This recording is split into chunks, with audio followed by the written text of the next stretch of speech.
The Big Bag Network presents the High Flying Podcast, where we dive off the top higher than RVD and Matt Riddle's love child, with your host, Biggie Bag Johnny. Subscribe to the channel and stay up to date on all things wrestling related. So grab your belts and bongs, bad bitches with thongs, and watch whatever episode that you want to put on.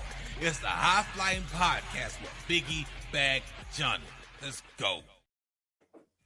The Big Bag Network presents the High Flying Podcast. This is the High Flying Podcast where we be drop kicking it with the boys, so make sure to body slam that like, share, and subscribe button. I am your host, Biggie Bag Johnny, and we are back with another one, ladies and gentlemen. I told you we would be. It's a little different though, so we're actually gonna do a little different review. You know, it's 8:30. A lot of other people's gonna be watching wrestling and stuff like that. I'm not really into the commercials and whatnot. So what we're gonna do is while we wait for this episode of SmackDown to come on tomorrow, we'll be reviewing that tomorrow with no commercials. Today, we're actually going to be reviewing the Darkside of the Ring. Now, if you are a wrestling fan, ladies and gentlemen, this is probably one of your favorite episode dealing with wrestling series. There you go. Series that's going on in wrestling. Jim Cornette is behind it, and you know, it's a bunch of talking heads and stories about that, you know, about wrestling from way back in the days that we probably shouldn't know. This actually this put Ric Flair on hold, you know, canceled Ric Flair for a little while. And it gave me a crazy look on Jake the Snake Roberts. Like, not as him, but as how he grew up. It's a lot. I tell you that right now. These stories that you hear, some of them will make you cry, some of them will make you, mad, and some of them will just like disturb you. That's what I've learned, you know, with I guess the pressure of being a one of the top guys in wrestling. You know, you're probably going to deal with a lot of pressure and stuff like that. So today this is my first one on doing one of these. I'm thinking about continuously doing this because I do love this show and I don't mind watching these things. You know, I watched the Owen Hart, the Jake the Snake. I've watched, you know, the Ric Flair. I watched so many of these. So, like, I'm actually thinking about doing like a little series on on all of these on all of these bad boys right here. So, yeah. I mean, let me know what you guys think. You know, like, let me know in the comments and stuff like that. Let me know if y'all would want to listen in while I watch these non-commercial Darkside of the Ring. This is the brand newest one. So enough talking, ladies and gentlemen. I got my pizza. I got my episode ready to run. All right, we got everything rolling, and yeah. So let's just start it off. This is Doink the Clown's Darkside of the Ring, ladies and gentlemen. So CVP G14. And let's see what happened to Doink the Clown, aka Matt Bourne, man. Let's go. Vince McMahon got this gimmick, Doink. And he's like, oh, I know the perfect person to do this.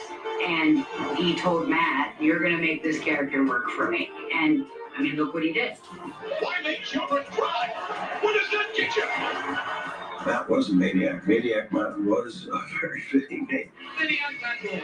Matt Born in charge right now. He fired up, brother. All right, so before he was Doink the Clown, his name was Maniac Matt Born. And he was a crazy motherfucker in these territories from what I heard back in the days. You talk about, he was hardcore before hardcore was hardcore. He was one of them boys, you know what I mean? So keep that in mind, you know what I mean? Like that clown phase, don't get it twisted. He will fuck you up. But here's something. Before putting on the clown suit, Matt Born was a second-generation wrestler with a chip on his shoulder and something to prove. But despite his success as one of the WWF's most iconic stars, Matt's bad decisions and bad habits would continue to haunt him. Everybody has problems out there in the real world. It's no different in the world of professional wrestling. I could just see him in the back. I'm a cigarette like Krusty. Oh, yeah. I whooped his ass, didn't I? There's no silver lining here. His demons get the best of him, and it was just all downhill. When he did drugs, he was a completely different human being. He liked oxys, he liked steroids, he liked cocaine, and I didn't even know he was on crack. A clown in the ring whose violent tendencies ran deeper than the grease paint. When you see a headline about Doink the Clown being on drugs, fighting, you just think he's a terrible person. I tried to make him realize that you don't have to do drugs, you don't have to get violent. We all know you're tough. Just be you. Because I did though. And in the end, his tragic death would leave some still looking for answers. WWE Doink the Clown wrestler dies at 55 years old. I don't believe it. There's 110% foul play. So now they saying that it's foul play of his death. His wife is skinny. His daughter's huge. Not to make fun of him, but it's just, man. Let's get into it.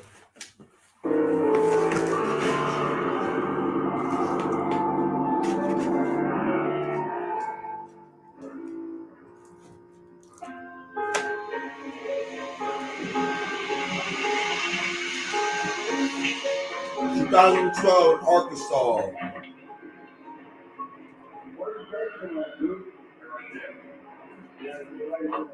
Every time I put this on, it's weird. There's mixed feelings about it, you know. I love it, you know what I mean? At one time, I thought I had the best job in the world. Bad thing about it was I was pretty ignorant. I thought, yeah, this is the way it's going to be, you know. I've done this, and, you know, nothing's forever. Definitely not this character, right?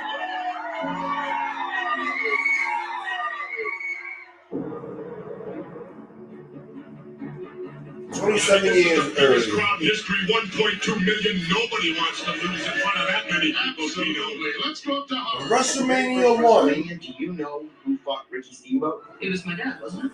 No offense to Steamboat, like he was obviously good. So I just recently interviewed Tito Santana. That was in WrestleMania 1. The first match ever in WrestleMania 1. But Doink the Clown wrestled Ricky the Dragon Steamboat in WrestleMania 1 as Matt Born. I didn't know that. Fun fact. Before the makeup, he was Matt Born, and he was on WrestleMania 1 against Ricky the Dragon Steamboat, which says a lot. But my dad just killed it. Like, the way he hit the ropes, the way he hit the floor. Like, I actually believe that they beat each other up. Matt Born is not done yet. My dad loved his job. He didn't just do it to be famous. He actually loved what he did, and he was so freaking good at it. My name's Tegan Osborne, and I'm the daughter of Matt Osborne, Doink the Clown. Steamboat is ready to come. From 50 feet across the ring. He got it. I actually met Matt in '93 in Elwood City. He had just gotten fired from WWE. He definitely looked rough. Looked like he partied a lot, put it that way. And when I first met him, he's like, I'm Doink the Clown. I'm like, what do you go to kids' birthday parties? And he's like, I'm a pro wrestler. And I'm like, yeah, that shit's all fake. But Matt just made it look so real to me. My name is Michelle James, and I was married to... No disrespect. She looks like she used to do drugs. She looked like she experimented. And if you didn't know who Doink the Clown was back in the days, around that era in the 90s, you're a fucking lie. So she played that one off. She definitely played that one off because,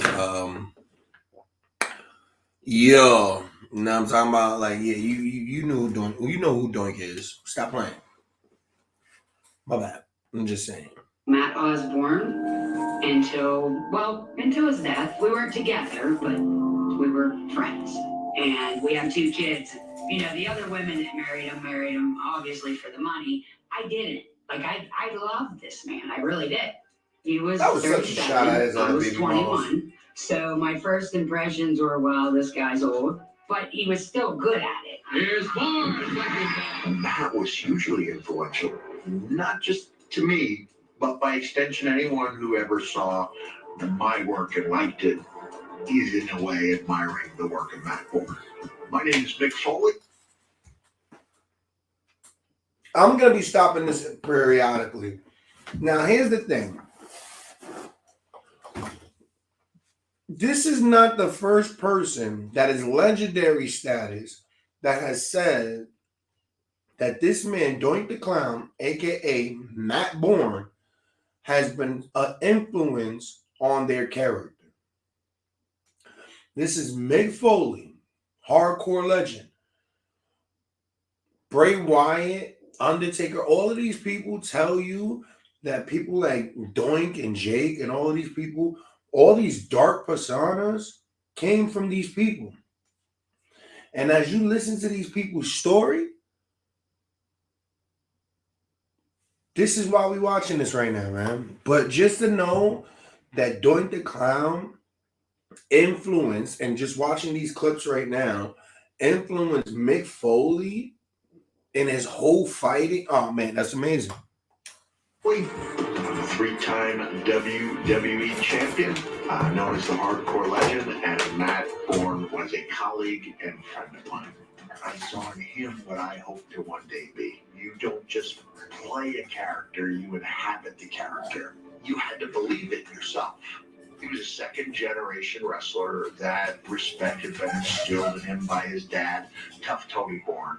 Tony was quite content with being a Portland wrestler, and he was proud of it. Until this day, if you say Tough Tony Bourne, everybody in Oregon knows who he is. Matt grew up with his dad, actually, because his mom and dad divorced when he was 10. He remembers the day they split up. His mom said, you go with your dad, because I don't want that little bastard. And that stayed in Matt's head probably till the day he died. He had so much anger in him and passion in him. Well, I would consider him similar to the Incredible Hulk, yes. Like, that was just my dad. He was 6'1". He was just thick. His hands were thick. His neck was thick. Everything about my dad was just bigger. I don't know whether his dad's legacy helped or hindered Matt, but it was a pretty big name to live up to. It's difficult being the child of a wrestler. I'll be honest with you, that we need to be your son. Being the son of Tough Tony Bourne. Okay, we got Dad and his... Tough Tony Bourne, man.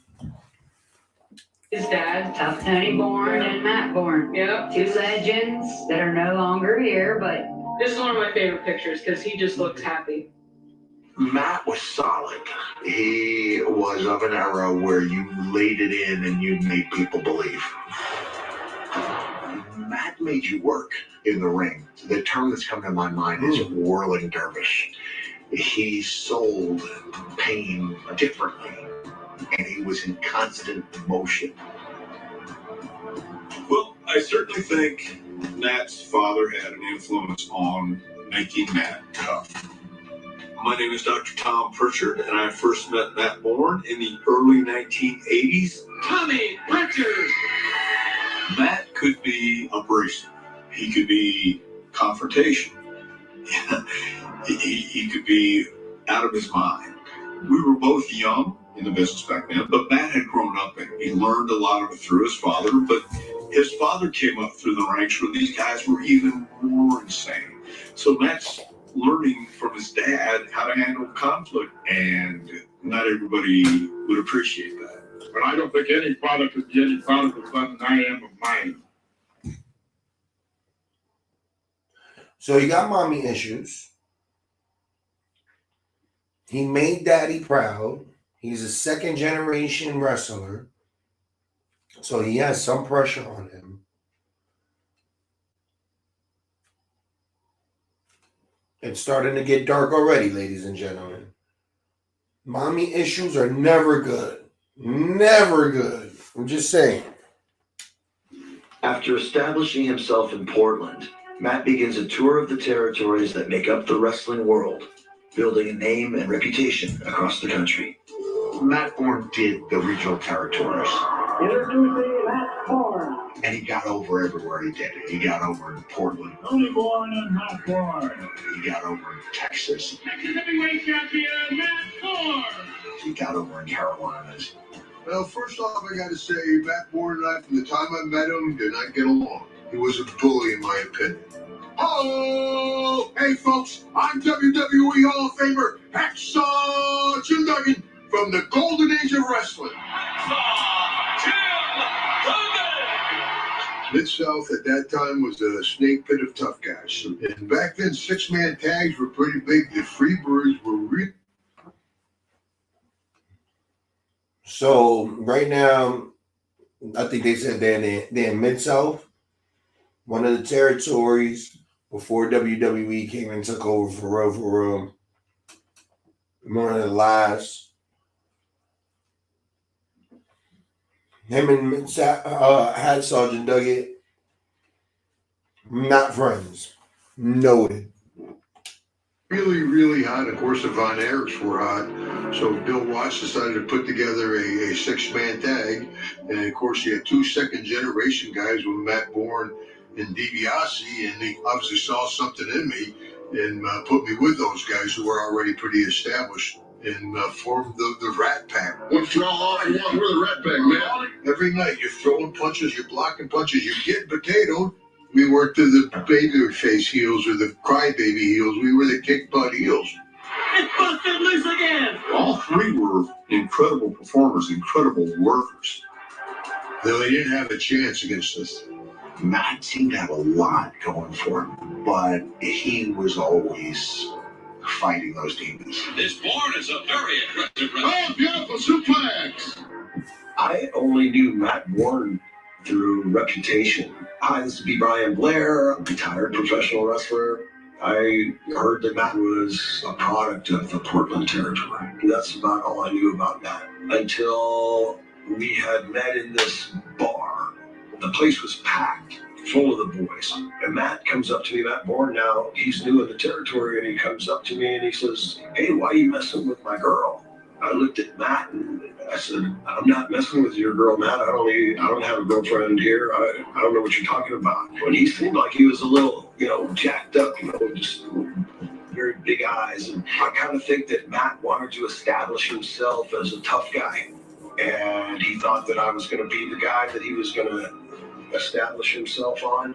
So all of a sudden I turn around and Matt hits me from behind and he goes to suplex me, and when he did, I turned in midair and landed on top of him. And so these motherfuckers had a full-blown wrestling match at the bar. So Matt Bourne came into the motherfucking in this spot, and he came into the territory trying to pick and choose who he wanted to fight with. And they having a full-blown match right now in the bar. Good times.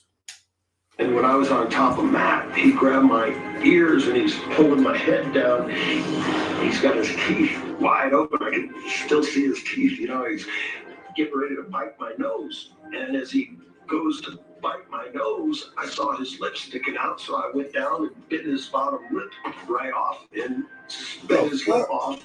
And so I'm on top of him and, I punch him and he's like a zombie. And I thought it was over. A few minutes later, he comes back, jumps on me again. I wind up beating him up really good this time. I mean, I hammered this guy. How he ever got up, I don't know. He was live. I mean, all the way live. This is what it's unhuman. And a little while goes by now, and people are buying me drinks, and they're laughing, and all of a sudden, I can't believe it. Freaking Matt jumps on me again. He's all bandaged up. This time, as I'm trying to...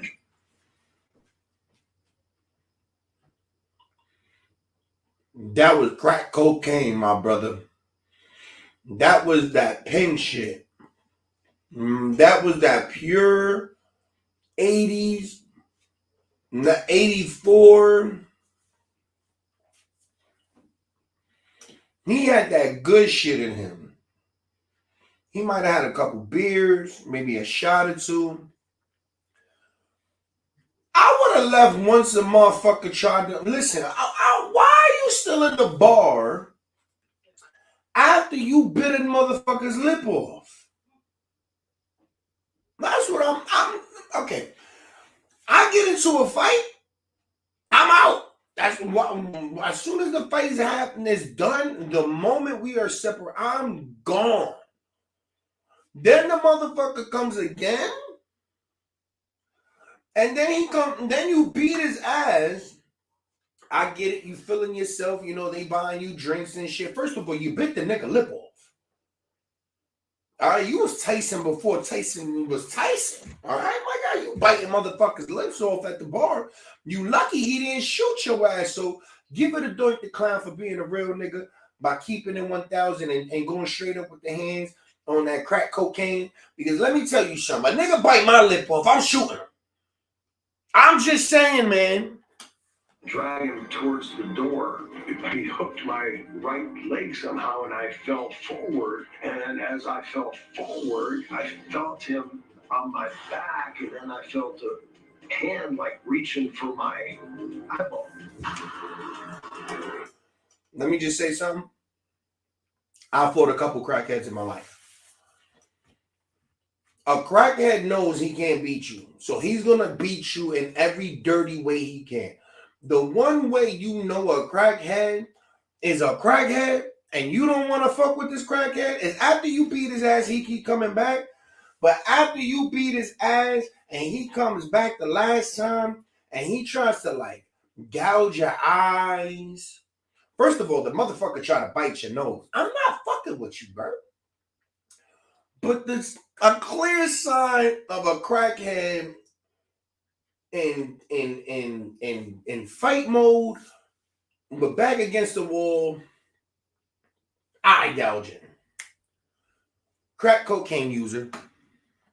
And there's Ivan Koloff right at the doorway, and Ivan kicked Matt's hand and said no eyes, which I'm very grateful for because Matt could have pulled my eyeball out. I mean, he was like electricity. He was bleeding all over the place, from his eyes, from his nose, from his mouth. I guess if you have the right drugs in you, they can obviously make you superhuman. That nigga was on crack cocaine and steroids. Matt's violent behavior outside the ring is already causing problems with his co-workers, but an incident at ringside will bring his time in the Rat Pack to an end. Matt Vaughn tried to get in there and kick somebody in the teeth as a man who has been well schooled.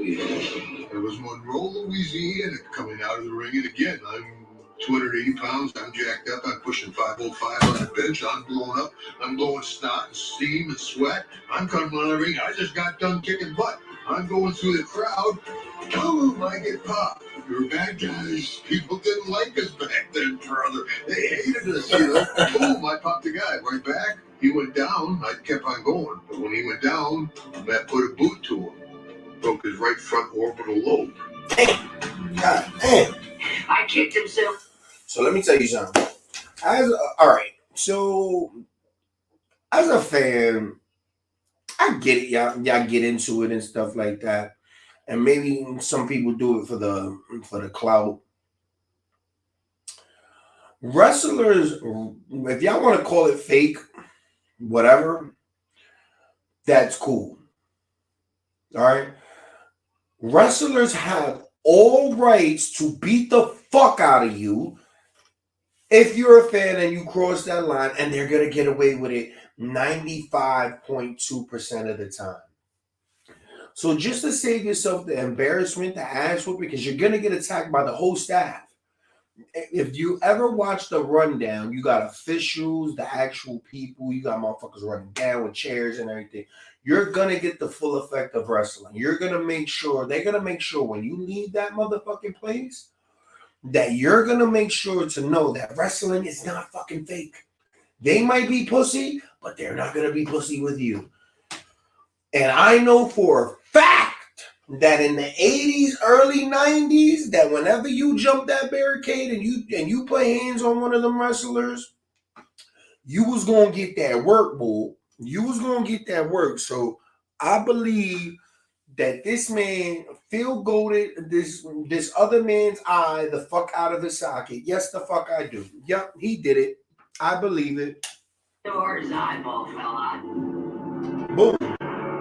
Straight the fuck out of his socket. I believe that shit. Can you imagine that? Following a match in Monroe, Louisiana, Matt Bourne takes an altercation with a fan in the crowd too far. Oh, So the guy. can you imagine that being a fan? He sued Matt, and he sued. I'm sorry.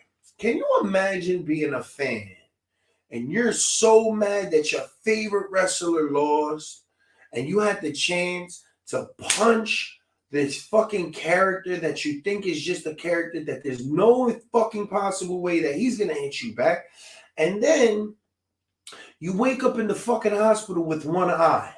God damn. With the company. And I asked him, I said, did you go to jail? He was like, no, I didn't get in trouble at all. Matt got fired, Duggan was kept. You didn't get in trouble with the law, but you lost your job, boy. Come out on Matt's side. Bill Watts, use me as an example. This is how you take care of the business, you know. And I was gone, you know. All of a sudden, I was a bad guy. Though Matt leaves Mid-South under a cloud, his talent and connections land him a job with the World Wrestling Federation. But less than a year into his contract, he's fired once again, this time for drug use. I don't think Matt ever wrestled sober. He was always snorting coke. I mean, he'd have to start his day smoking weed. Maybe sometimes pain pills if he had them. I think it's the lifestyle. You know, they would go out and drink. Well, that would lead to this. Oh, let's try that. In spite of the setback, Matt lands on his feet again as he's hired by Ted Turner's World Championship Wrestling and given a gimmick inspired by his Northwest roots. Big Josh was a lumberjack. That was his character. He was kind of a bad guy, but yet in a sweet way. My name is Maria, and I am Matt Bourne's ex-wife from way back when. I was with a friend of mine, and we were in a match, and Matt evidently sent one of the security guys out to get me. He said he wanted to meet me. So I went back, and he introduced himself and invited my girlfriend and I out for a drink. He seemed nice. He was very cordial. It was pretty fast. It was probably within about 3 months that he asked me to move down. So I quit my job and I moved. You know, I want the whole thing. I want the wife, the kids, things like that. What was Matt's emotional state when, like, his first daughter was born? Well, I was to be induced in the hospital, so I had an appointment to go in at 10:30 in the morning. Matt went out the night before and never came home. He showed up just before my daughter was born. I was drunk, but he showed up. When he was with WCW, he had an offer from Vince McMahon, so he took that job. With a second chance at the WWF, Matt lands yet another opportunity to reinvent himself. From what I understand, they created Doink together. Doink was a clown. Doink was a crazy-looking clown with green hair. When I first heard of how Doink the Clown came about, I thought it made perfect sense because Hawk from Road Warriors was looking at Matt because Matt, you know, smoking a cigarette after his match, boot half unlaced, his hair all a mess, and he's sweating. It's like, you got it wrong, Krusty over there. Krusty the Clown. I can pull a better cartoon out of my ass. Hey, whoa! That's It's not what I would think of as ideal character for a wrestler, but seemed to take off pretty good. As far as technical wrestling is concerned, knowing holds, knowing counters and what have you, Doink is right up there with the best of them. Doink the Clown, considered one of the greats, but why dressed up in this ridiculous-looking outfit? What does that get you? I think the little ones were scared, like this evil but happy clown. The Medic Clown, I mean, the Medic Clown ought to be kind of a scungy son of a bitch, you know? I mean, I've been around enough guys in the wrestling business that I know how to portray that. I can't criticize anybody with a 2x4 and a hoe. Whatever works. I mean, and Doink got over pretty good. As soon as I heard that Matt Bourne was going to WWE, not as a clown, but as an evil clown, I thought, he's going to sink his teeth into this. Doink the Clown having fun! If they don't have a sense of humor, that's their problem. If I laugh, that's all that matters. It was the best character he ever did. Doink was his favorite. My dad was just goofy. He looked scary, but he was like a big, goofy teddy bear. Hey, nah, so fuck that. also probably helped him do Doink because. All right, so let me tell you something. I was like young, but I still remember Doink. And as I watched back in the days, Matt Bourne was the perfect evil Doink. When Matt Bourne was Doink the Clown, there was like that Pennywise evil to that character. And then after a while, once he became babyface and shit like that, then, you know, it got watered down, but it still worked because it was, you know, it's Doink the fucking Clown. But he was the perfect heel. I don't give a fuck what you say. That was a hit and miss. He could have probably been one of the best Intercontinental champions ever of all time. I know it's a clown holding a championship. Why would you do that? But listen, Matt Bourne was a good character as Doink. I'm just saying. I see some of that when he wrestles, and I'm like, damn, like I don't think that's Doink. I think that's my dad. And he would just look in the mirror and kind of practice saying this and saying that. I am no more than an instrument of nature, a product of my environment. It was a gimmick, but Matt breathed life into this gimmick. I did not like a lot of what WWE was doing at that time, but I did like Doink the Clown. Well, by God, I may be a clown, but I'm gonna rub your face in the mat. I'm gonna beat you up, and it's gonna be funny. WrestleMania 9, it was freaking phenomenal. Doink is wrestling. Doink the Clown! He's losing, he keeps trying to go underneath the stage, and all of a sudden, this other Doink the Clown pops up. They beat the shit out of Rip Crush at the end, and I'm like, holy shit, like that came out of nowhere, and then they did the mirror. He felt like he don't know why Vince did that. He felt like he was being set up for failure. And he was right, though. He called it. As Doink the Clown rules the WrestleMania ring, the inner struggles of Matt Bourne will soon bring his turn in the spotlight to an end, even as Doink lives on.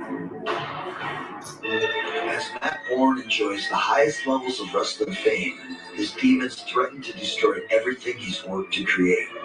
There were times when he would take off, go somewhere, didn't see him for 3 or 4 days.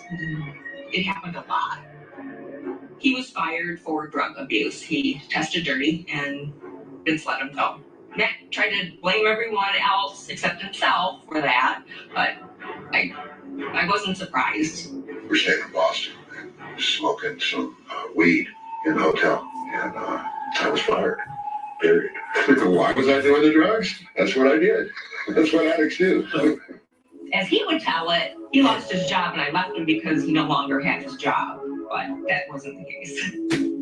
Nah, you look like that He type. started to get really angry and drank a lot more, seemed to be going out a lot more, and I did know he was doing a lot of coke. Became very physically abusive to me and my daughter. He was sitting on the couch. He was a smoker, and he was just complaining and bitching and, about this and that. And then he would just take cigarettes and he's throwing these lit cigarettes at me, and came over and he grabbed me and pulled me off the chair with my daughter in my arms. She was only a couple months old. She went flying, and that's when I knew I can't do this, and I can't do this to her. And I packed her up, both on her back, one bag, and drove off. I tell people the story, and they're like, what? Really? You were what? You were married to who? A lot of people, when you tell them that, they're impressed. And it's like, don't be impressed. It's not a good story. Not a good story at all. I mean, he literally had $1 million home being built. They had just moved into it. He had his bathtub engraved with 18 karat gold Doink. He was still proud of Doink, but he really struggled. At the end of the day, I know deep down it killed him because he knew he was good and it got up over drugs. The day he went home, as he got fired, he said he stayed up for 8 days straight and did non-stop coke and started hallucinating because he couldn't believe he lost everything he just gained. Though Matt Bourne has been fired, the character of Doink the Clown. Okay. So it's getting really dark now. I can relate to that, being on top of the world, having everything, and then, investing into comfortability and not being able to continue that lifestyle. It will make you go crazy.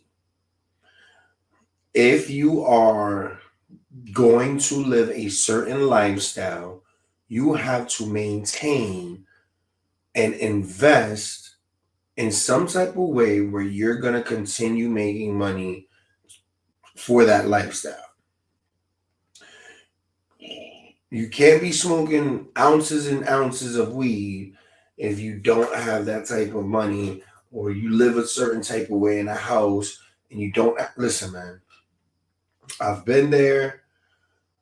There's other ways, but I guess with wrestlers, you being on top of the world, and at that time, it must have been really the world, with being Doink the Clown and stuff like. Listen, man, I get it, but it will change you. That's all I will say about that. That shit will change you and make you go fucking crazy.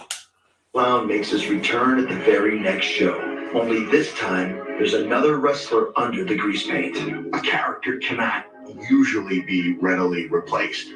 But in this case, I think the sentiment was he's a clown. We'll put someone else in the exact same makeup. And it was successful, as portrayed by Steve Kern and later by Ray Apollo. But it was Ray Apollo was good. Never as good as it was when Matt wore the paint. They figured since Steve did this with Matt that maybe he could pull it off. Then they brought Dink because they were trying to keep it alive.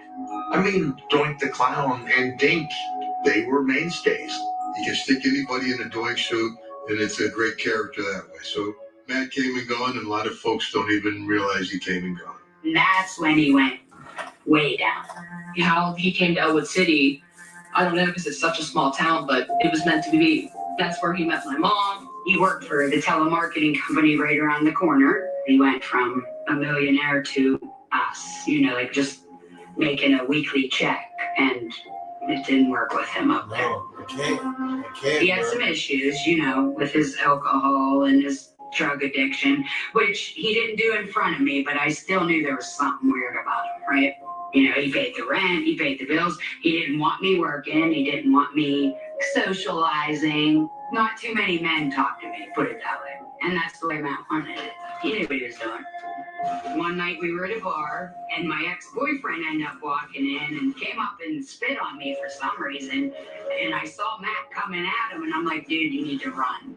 Well, Matt picked him up by his earlobes, legit earlobes, off the ground, and was screaming in his face, spitting all over him because he didn't have his teeth there. The guy went out, got in his car. Matt had the back of his car lifted up, the two wheels off the ground, spinning like crazy, and he's holding the car there. And the cops came. They maced him, tased him. I'm like, might want to shoot him in the leg. It's not going to stop. So then they put him in jail, and he kept telling him, take your badge and your guns off, fight me like a man. let me tell you something. Whoever was Doink the Clown's dealer had that pack. He had that shit. That nigga had that dog food, boy. He had that. She said, all right. So I believe that they dramatize a lot of these fucking stories. I do not believe a man. But this was the 80s, early 90s. That cocaine was good, man. I don't know. I don't believe it. But I believe the nigga. Listen, if a nigga spit on my girl, I don't give a fuck where we at is on there. There's no way. And you know, you going be on one. You know, and I believe, you know what? He was on steroids. He was on them roids, so he probably was having a little roid rage. With a little bit of cocaine, gave him a little extra, you know what I mean? But what I'm saying is, right? Why the fuck wasn't you champion if you had this kind of strength, my dude? Like, what the fuck happened where you are picking up cars, but you getting fired left? Listen, man, I don't get it. I believe it, but I don't know, man. I don't know. Man, and that's when he ripped the sink out in the jail cell, like literally ripped it out of its plumbing. Stripped of the beloved character he brought to life, Matt returns to the wrestling business. But the business has changed. Nobody wanted Maniac Matt Bourne. Nobody wanted Big Josh the Lumberjack. They all wanted Doink. I mean, he still had the costume. He knew how to put the makeup on. He could do it himself. Matt even takes his Doink character to the last place anyone would expect a clown. The violent renegade company known as Extreme Championship Wrestling. This is ECW. That clown is in the wrong place. I was in ECW when Matt Bourne came in, and it was effective because on the surface, ECW fans hated it because it was Doink the Clown. But underneath that hatred, there was that level of respect because he was Matt Bourne. How does it feel coming in alive now? I think the Born Again gimmick was half clown, half Matt Bourne. Vince McMahon found out he was on all these independent promoters' cards because it was his copyright. It was. So Vince McMahon said, So I countersued him for my residuals. This was hardcore wrestling. It's the best. so Vince was like, all right, that's fair, but you can't use Doink and you get your residuals every month. As Matt struggles to rebuild his career, his home life is upended by the arrival of 2 more children. I can remember when Tegan was born, he looked at her and he looked at me and he said, she's going to be something someday. And he adored her. And of course, his boy, my son, Always a little chubby he adored him baby. too. Because that was his second chance. He had 2 other kids. He didn't get to see them. He didn't get to raise them. But me and him, when we ended up having 2 kids, they were his life. I just try to remember the good times. And when he was clean, he was a completely different human being. I mean, he was so put together, has nothing negative to say. I mean, he was my dad. I think he thought, I got to bring myself back because I'm not myself anymore. Like, I'm a wrestler. That's what I do. Though striving to reclaim his glory in the wrestling industry, Matt's battles with addiction continue to threaten his aspirations. Matt struggles to be a good father and family man. His ongoing issues with drugs and alcohol make him unpredictable and dangerous.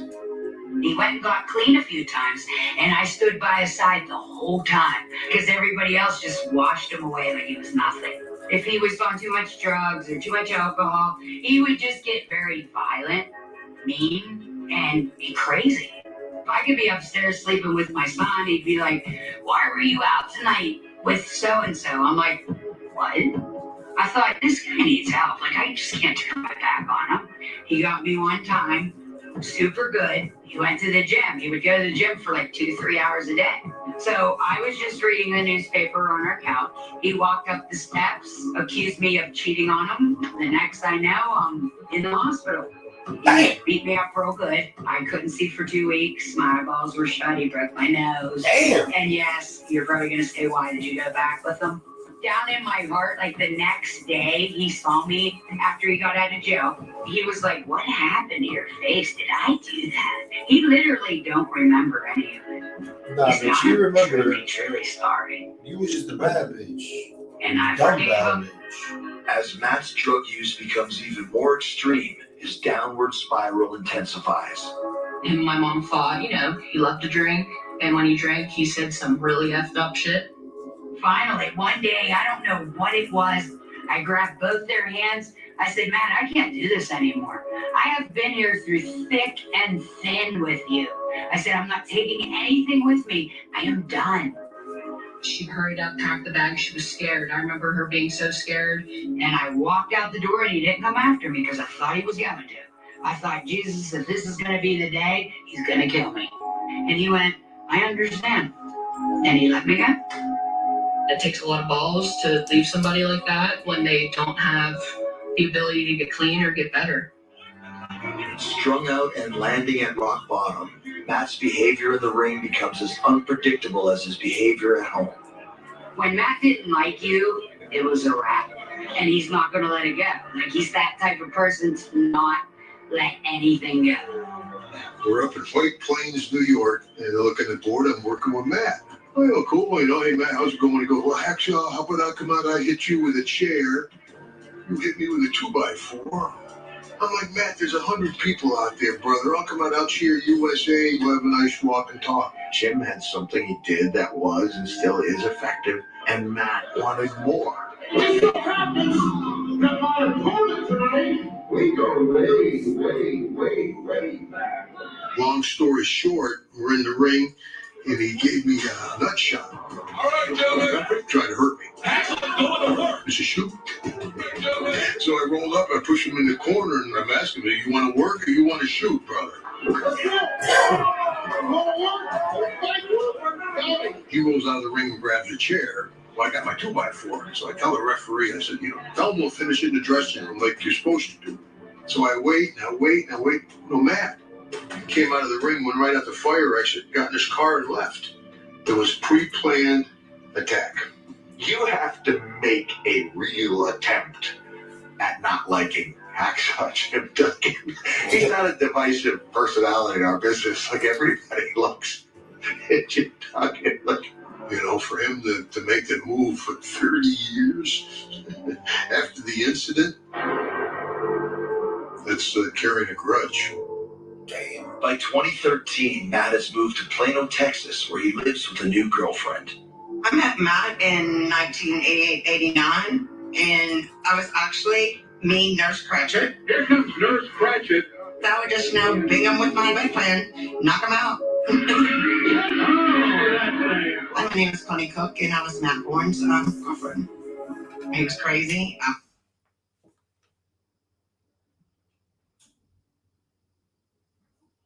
This bitch does meth. What's her name? Connie Cooks?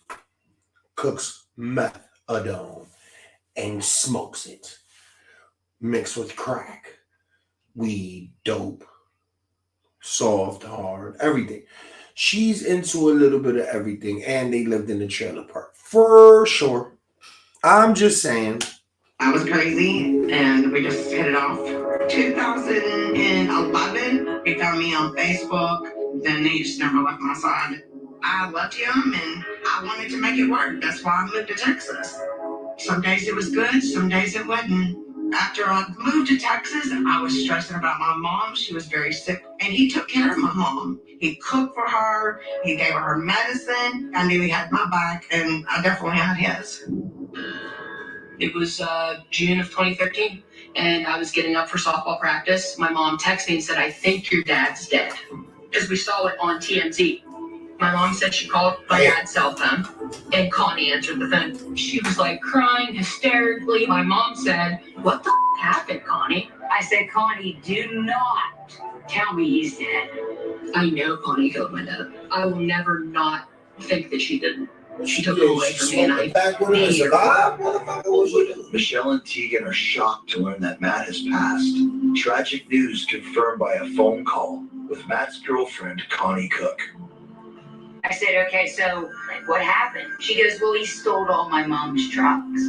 And she said, yeah, he's dead. And I'm thinking, oh my God, this wasn't in the cards. How am I supposed to take care of these kids, right? They were 12 and 15. He stole it. I swear.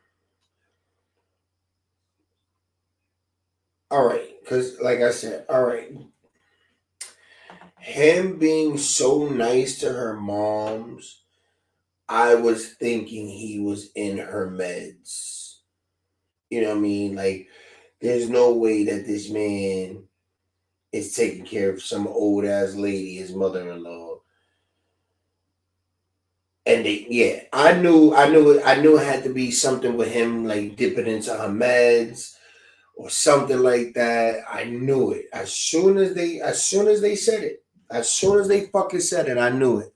I'm just saying. Sorry getting emotional, but it changed everything in our lives. Everything. The night before my dad died, my mom was on the phone with him, and he said, Michelle, I called you because I'm leaving Connie. He went, I told the crazy bitch I'm leaving her. I said, oh, Jesus Christ. We giggled, and then he went, well, you know what? If anything does happen to me, Michelle, don't let it go. I said, man, what are you talking about? Why did you say that? He went, seriously, just don't let it go. The day that all this happened, he was moaning in the kitchen. And I was like, what is wrong with you? Nothing. So then he does it again, moans again. And so he turns around and falls to his knee and he grabbed my hand and he goes, marry me. I said, oh my God, you're really on my nerve right now.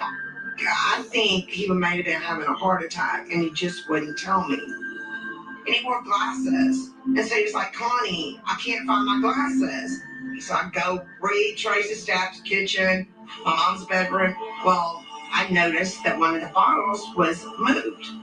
I was like, Matt, that medicine is from hospice. I was like, we're going to be in trouble if you don't tell me where those are. And he said to me, well, I guess I'll just go to jail. And I was like, that's just crazy. So I go to bed, and later on, I don't even know what time it was, I hear somebody beating on the door. And there's a girl at the door. She was like, my brothers found your husband laying on the ground outside. They think he's dead. It was like a gated community kind of place where everybody could see everything that's going on in your life. And there was witnesses. They saw. Okay. I was making a joke in my head. So maybe they were both crackheads, you know, like methadone heads or whatever like that. And they were like sharing. Hold on. Oh man, he was stumbling, falling over air conditioners. He was bruised. So I heard sirens, and I was like, Matt, you need to get up because I think someone's called the police on you for being drunk out here because they said you were on the ground. So we get him to his feet. We set him down in the recliner by the door. That time I didn't know he was ODing. Well, I went in and got in the bed, and I could hear him snoring. So I didn't think anything was wrong with him because he snored. You were watching him overdose, and you did nothing. If you saw someone puking in their mouth and gagging on it, wouldn't you think there was something wrong? According to Plano police reports, on the morning Matt died, Connie awoke at 6:30 a.m. and saw Matt gurgling and foaming at the mouth. After calling her friend, Connie went back to bed. At 9 a.m., 2.5 hours after she first woke up, Connie called 911. We're going to address really specifically some of these allegations that once Matt was already in the house and you put him down in the recliner that you heard gurgling. What did you do next? That was like early in the morning. My alarm usually went off 6 o'clock, 6:30. Yeah, I heard him all night snoring. But when I came out of the bedroom, there's something coming out of his nose. And so I grabbed the rag and I was like, hey, what? You need to get up. That's nasty. And he was making a different noise. So I called my friend in Tennessee. And I leaned over the counter and was trying to let her listen to it. And I said, do you hear that? She said, Connie, that's a death rattle. She was like, hang up right now and call 911. It's not like I just left him sitting there. I mean, it might have been 5 minutes until I called my friend. She left him sitting there. She probably was tight that he took her mom's meds and was like, nigga, since you want to play me and risk me and my mom's, you know, in this nice ass area or some shit, nigga, you can die. She left that nigga to die. I don't give a fuck what you say. It sounds sus. The way that she's explaining the story is sus. The way she looks, explain, nigga, if your husband, if my girl overdosed and it was my and I didn't realize it, and I'm torn for life. Me explaining the story, I'm torn for life, my G. Like, that's it. She let that nigga overdose. I don't give a fuck. I didn't go back to bed. Because it wasn't until 9 that you called 911. No, they have that wrong. I didn't go back to bed. As soon as I hung up talking to her, I called 911. And they snatched him up and put him on the gurney, trying to get the thing down his throat. And they were like, we got to go now. I mean, dude was on top of him, pounding on him. I'm just like, now I'm really freaking out. And then the detective came in and I told her what I knew. We went in the room. She found the bottle. I think there was maybe 30 missing out of the bottle. So I don't know how many he actually had taken. So what?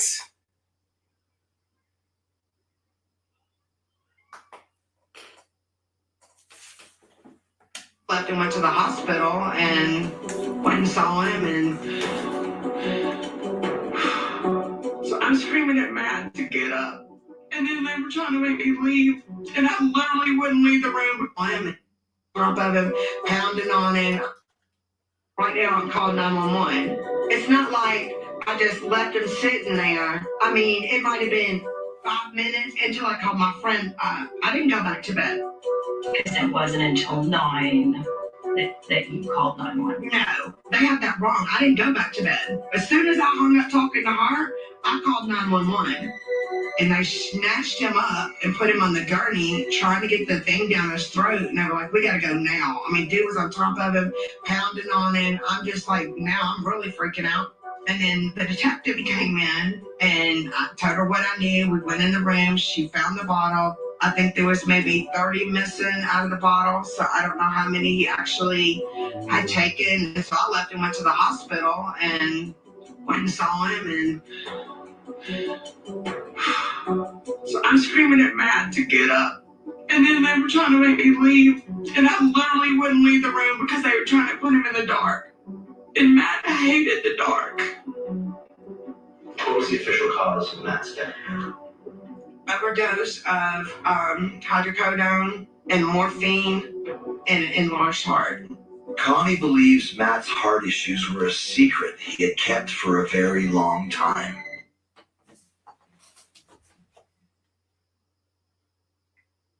There ain't no motherfucking way, my nigga. Yo, are you serious? There's no way, bro.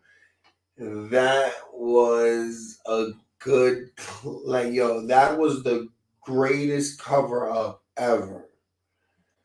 I guarantee you what happened was they were stealing her mother's meds. Homeboy overdosed. She didn't know what to do. She called her friend. Bitch, what the fuck should I do? Listen, this nigga's dying on the fucking couch.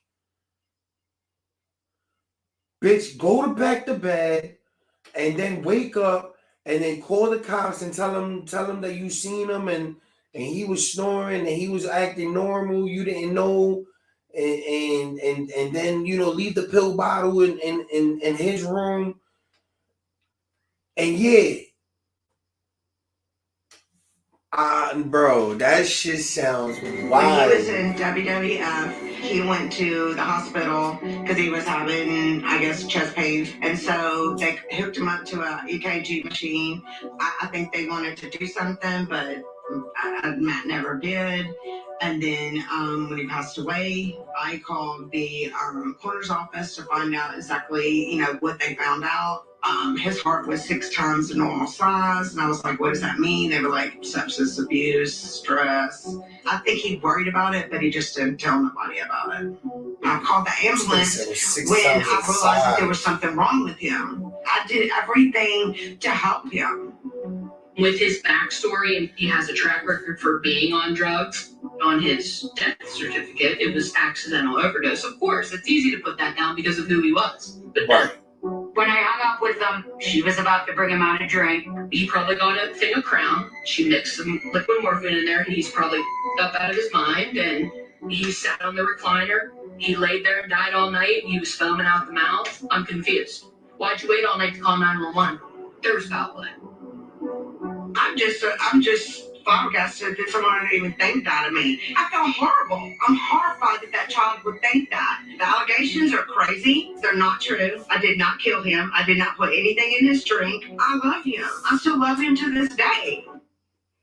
I don't believe she killed him. I believe she let him die. And still wish that he was here. Why would I want to kill him? And if it meant me dying and leaving here for him to be alive, I would be dead and he would be here. An investigation by the Plano Police Department found no evidence of any criminal conduct, no evidence that Matt Bourne was deliberately drugged with liquid morphine by Connie Cook, and no evidence of negligence in her response to Matt Bourne's overdose. 2013, Matt Bourne, known to wrestling fans as Doink the Clown, dies. According to the autopsy, it was from an overdose of opiates. I remember that day very vividly, going into that funeral home, and my brother, that was his first funeral ever. He was like, "Why is he so cold?" And I lost it. I mean, that was really tough. The worst thing of all this was watching them two look over their dad in that casket. And there was nothing I could do, a hug, a kiss, nothing that I could take away the pain. I'm not gonna lie to you, it's been terrible. I mean, I struggled with depression for a little bit. I lost a lot of friends, and I kind of felt like my dad in that moment. Now that I look back at it, he lost so many people because of his actions, and it was like, damn, now I know how this dude felt. No wonder why he did drugs, because he felt like shit all the time. I heard comments that people have made about me, the reason I got Doink over is because I'm a sick one, need some serious help. There's times I think that too, but who isn't? I mean, come on. You're not getting into the ring with some jabroni that puts on some clown outfit and calls himself Doink. It's Matt Bourne. Matt lived fast and hard, and so it did not come as a shock when I learned that Matt had passed. He seemed to have a lot going for him. But ultimately, Matt's biggest adversary was not a wrestler, but his demons from a substance standpoint. And the temperament issue he struggled with. His legacy is of a guy who willingly gave more to the wrestling business than it gave back. And a guy whose weaknesses were exploited by the nature of the beast. Constant travel, the strain on relationships, the pain involved that opens the door to medication. Matt Bourne meant a lot to wrestling and to anyone who saw Matt at his best, which was not in the national spotlight, but in those regional territories. And Bourne goes in back. He connected and he made a difference. This picture is actually 2 weeks before Matt passed, with his son Matthew at the airport leaving. Very sad. Yeah, Matthew's always sad when Dad left. Yeah, it tore him up. This picture is one of my favorites because it's one of the last I got with him. But this picture, he was like, "Come on, T, we got to get one picture." before I leave, and I'm like, all right, yeah, this is one of my favorites. And his big hands back there too. It looks like a spider, but it's huge ass hand. So sad to see him go. It's all we have left of them. You know? We all have these troubled souls. We're all troubled souls. We look at it, obviously.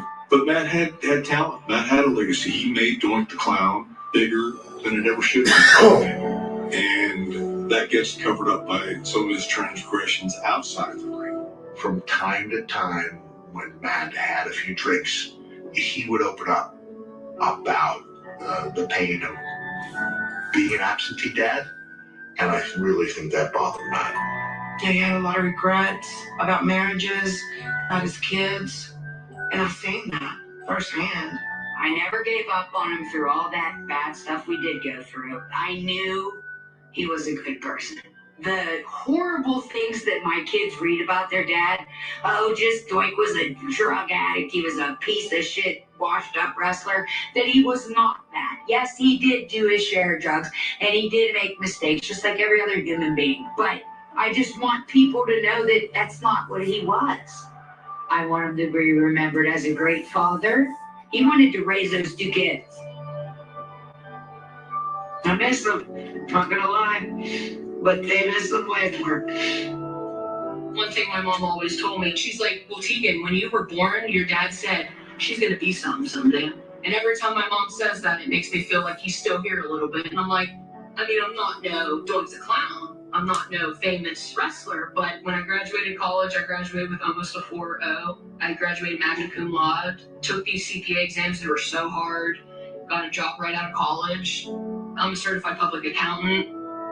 And then you just get the little negative part where I'm like, damn, like, he should be here. We had our little rough patches. We butted heads, and now that I'm getting older, I realize we butted heads so much because we were so much alike. And now I wish I could just say, you know what, Dad, I'm sorry. Wasn't perfect, but he was my dad, so. Damn.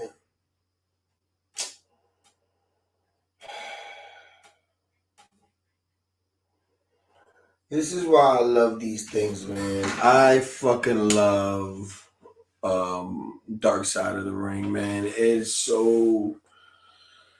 The visuals on this game, blow away. You learn something new about a wrestler, makes you like more intrigued about a wrestler.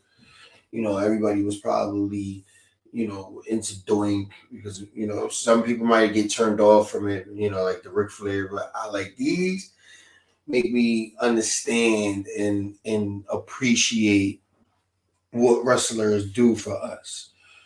Because that man was struggling with his demons outside of wrestling, and then he would go on every night and put on a fucking clown suit just to entertain us. And that takes a lot. And that probably was his therapy at that time, you know what I mean? And losing it and gaining it back and losing it again.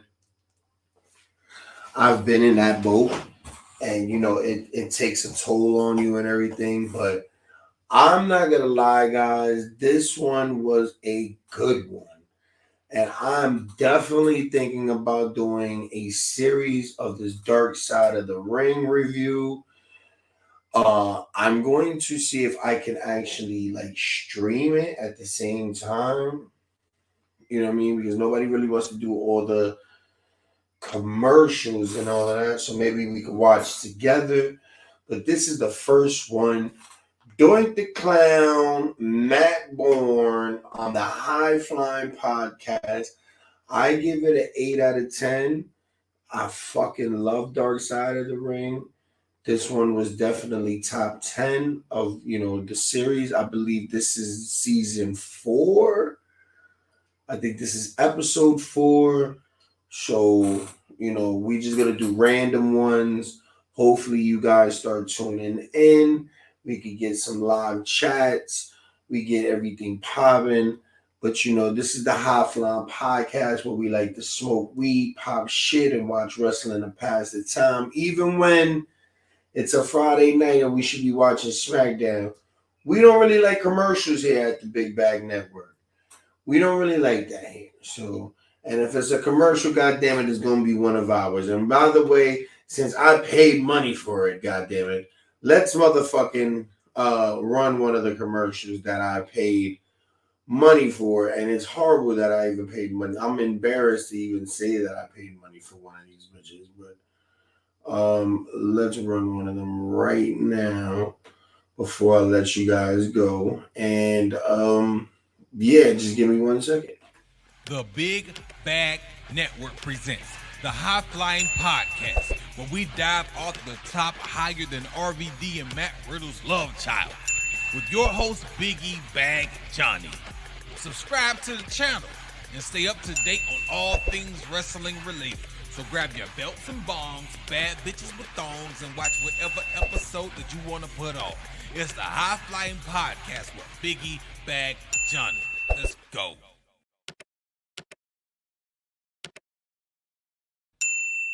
This is the Deathmatch King, Matt Cardona. You're listening to the High Flying Podcast with Big Bad Johnny. They said they were going to pay me. Where's my fucking money? What's up, guys? Machine Brian Cage. Who needs at the High Flying Podcast with Big Bad Johnny. Apple of the Dawn. I got it right this time. So everybody you missed the first couple blocks that we just did. All right, check it out. High Flying Podcast. Who better?